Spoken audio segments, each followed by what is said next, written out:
নমস্কার বন্ধুরা, আমি অর্থাৎ অর্পণ চ্যাটার্জি আজকে চলে এসেছি আমাদের একদম নতুন podcast series A for anaesthesia নিয়ে। তোমরা যারা মেডিকেল স্টুডেন্ট আছো বা অন্যান্য হেলথ কেয়ার প্রফেশনাল থেকে আছো, তারা কিন্তু এই পডকাস্ট থেকে কিছু শিখতে পারো। তো তাই আর বেশি কথা না বাড়িয়ে শুরু করা যাক আমাদের আজকের topic, introduction to anaesthesia. Anaesthesia শব্দটি এসেছে দুটি গ্রিক শব্দ, অ্যানা যার অর্থ উইদাউট এবং এস্থেশিয়া যার অর্থ সেনসেশন। অতএব অ্যানাস্থেশিয়া শব্দটি আক্ষরিক অর্থ হল উইদাউট সেনসেশন। এই অ্যানাস্থেশিয়া মডার্ন মেডিসিনের ক্ষেত্রে একটা দৃষ্টান্ত স্থাপন করেছে, যার জন্য আজকের দিনে আমরা পেন ফ্রি সার্জারিজ বা প্রসিডিওরস করতে পারছি।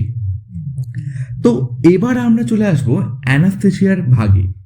অ্যানাস্থেশিয়াকে সাধারণত আমরা তিনটে ভাগে ভাগ করে থাকি এবং সেই তিনটি ভাগ হলো জেনারেল অ্যানাস্থেশিয়া, রিজিওনাল অ্যানাস্থেশিয়া এবং লোকাল অ্যানাস্থেশিয়া। আমরা এখন জানব জেনারেল অ্যানাস্থেশিয়া সম্বন্ধে।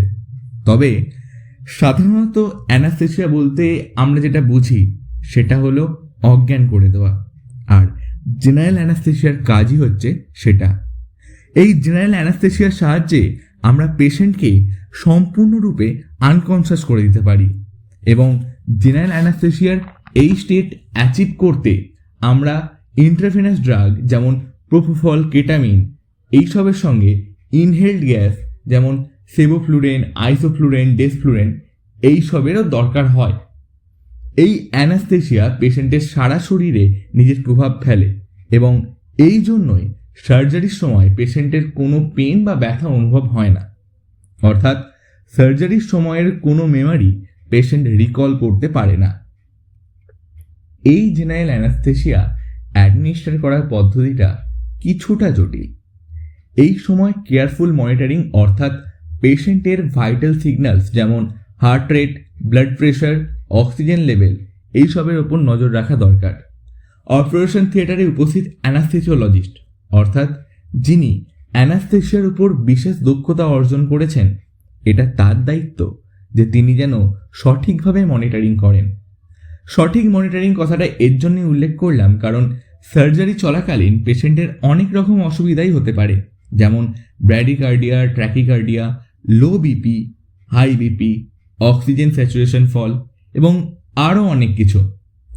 আর এই সমস্ত কিছুকে প্রিভেন্ট করার জন্যই আমাদের সঠিক মনিটরিংয়ের দরকার, কারণ সঠিক মনিটরিং না হলে পেশেন্টের লাইফ রিস্কও আসতে পারে এবং এই জন্যই পেশেন্টের সেফটির কারণে অ্যানাস্থেটিক এজেন্টদের অ্যাডজাস্ট করা হয় যাতে অ্যানাস্থেশিয়ার সঠিক ডেপথ মেনটেন করা যেতে পারে।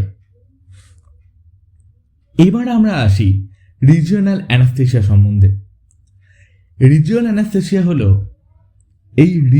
অ্যানাস্থেশিয়া হলো সেই অ্যানাস্থেশিয়া যেটা আমাদের শরীরের স্পেসিফিক কোনো অংশ বা পার্টকে নাম অর্থাৎ অবশ করে দেয়।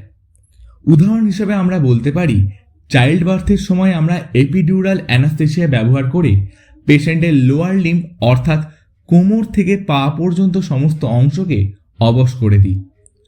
রিজিওনাল অ্যানাস্থেশিয়ার মধ্যে সবথেকে কমন অ্যানাস্থেশিয়া যেটা হলো সেটা হচ্ছে স্পাইনাল ব্লক।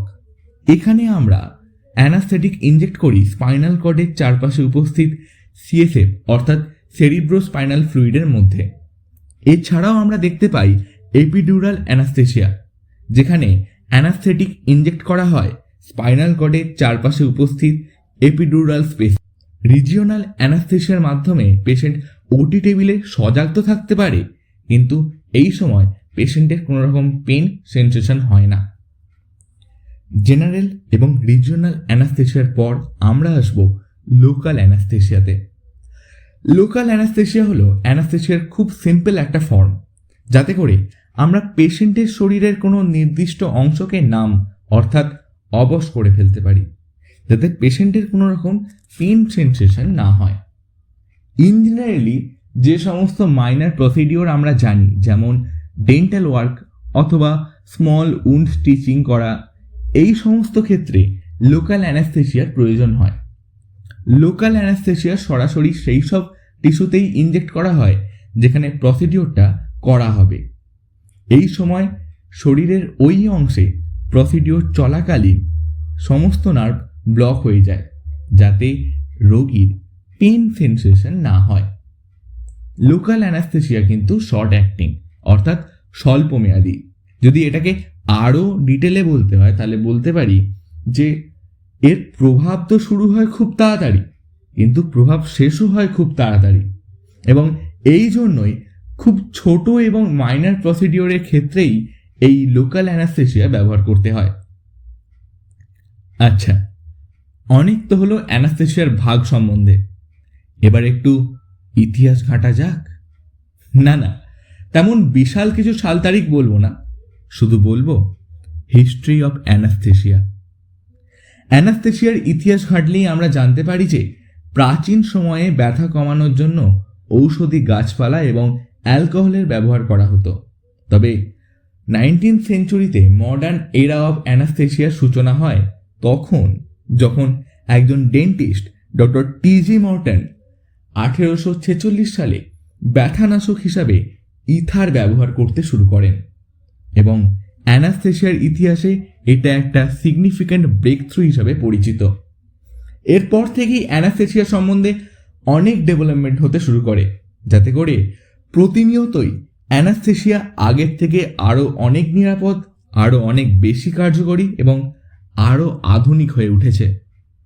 হালকার ওপর ইতিহাস ছুঁয়ে দেখার পর আমরা যদি একটু উঁকি মেরে দেখে নিই যে অ্যানাস্থেসিয়া কিভাবে আমাদের শরীরে কাজ করে, তাহলে আমরা জানতে পারবো একজন পেশেন্টকে অ্যানাস্থেসিয়া দেওয়ার সময় অ্যানাস্থেটিক এজেন্টগুলি পেশেন্টের বডি টু ব্রেনের যে সমস্ত নার্ভ সিগন্যালসের ট্রান্সমিশন, সেই ট্রান্সমিশনে ইন্টারফেয়ার করে, ঠিক যেমন কোনো রিলেশনশিপে থার্ড পার্সন ইন্টারফেয়ার করে। Sorry, jokes apart. তো চলো এবার আমরা আবার কনসেন্ট্রেট করি। জেনারেল অ্যানাস্থেসিয়া ব্রেনের অ্যাক্টিভিটিকে এফেক্ট করে, এমনকি এর জন্য পেন সেন্সেশনও প্রিভেন্ট করা হয়। জেনারেল অ্যানাস্থেসিয়া ব্রেনের অ্যাক্টিভিটিকে এফেক্ট করে এবং এই জন্যই পেন সেন্সেশন প্রিভেন্ট হয়। রিজিওনাল অ্যানাস্থেসিয়া এবং লোকাল অ্যানাস্থেসিয়া নির্দিষ্ট জায়গার নার্ভ সিগন্যালসকে ব্লক করে এবং পার্টিকুলারলি ওই নির্দিষ্ট জায়গাকেই অবশ করে। প্রতিটা অ্যানাস্থেটিক এজেন্টের কিছু মেকানিজম আছে যা খুবই কমপ্লেক্স, এবং এগুলি নিয়ে আমরা পরবর্তীতে আরও গভীরে গিয়ে আলোচনা করব। তবে আপাতত ছোট করে বলতে গেলে যেটা বলতে হয় সেটা হচ্ছে অ্যানাস্থেটিক এজেন্টগুলি আমাদের নার্ভাস সিস্টেমের নানা রকম রিসেপ্টরস ও নিউরোট্রান্সমিটারের সঙ্গে ইন্টারাকশন করে, যার ফলে there is a temporary loss of sensation, and in the case of general anaesthesia there is loss of consciousness. এবার আমরা চলে আসব আমাদের ফার্স্ট এপিসোডের শেষ টপিক, সেফটি অ্যান্ড রিস্ক। সাধারণত অ্যানাস্থেসিয়া সেফ, কিন্তু এর কিছু রিস্ক আছে, যেমন নসিয়া, ভমিটিং, সোর থ্রোট। তবে এগুলি কিন্তু অ্যানাস্থেসিয়াতে কোনো সিরিয়াস কমপ্লিকেশন দেখা যায় না, বা দেখা গেলেও তা খুব রেয়ার। এই যেমন অ্যালার্জিক রিয়াকশন, ব্রিদিং প্রবলেম, এবং খুব ব্যাড লাক থাকলে পেশেন্টের ডেথ পর্যন্ত হতে পারে। অ্যানাস্থেসিয়ার এই রিস্ক কমানোর জন্য আমরা যা করতে পারি তা হলো পেশেন্টের মেডিকেল হিস্ট্রি চেক করা, কারেন্ট মেডিকেশনস চেক করা এবং কোনো অ্যালার্জি আছে কি না সেটা, এবং last but not the least continuous monitoring করা, যাতে কোনো সমস্যা হলে তা সহজেই বোঝা যায়। অ্যানাস্থেসিয়া হলো মডার্ন মেডিসিনের মধ্যমণি। এর সাহায্যে আমরা অসংখ্য লাইফ সেভিং মেডিকেল প্রসিডিওর আমরা সম্পন্ন করতে পারি। অ্যানাস্থেসিয়া সেফলি এবং এফেক্টিভলি অ্যাডমিনিস্টার করার জন্য আমাদের আগে যেটা জানতে হবে সেটা হচ্ছে বেসিক্স অফ অ্যানাস্থেসিয়া। আমাদের আজকের পডকাস্ট এ ফর অ্যানাস্থেসিয়ার প্রথম এপিসোড ইন্ট্রোডাকশন টু অ্যানাস্থেসিয়া শেষ হলো। এপিসোডটি ভালো লেগে থাকলে আমাদের কমেন্ট করে জানাতে ভুলবেন না, এবং পারলে এটা নিজেদের মধ্যে ছড়িয়ে দিন। ধন্যবাদ।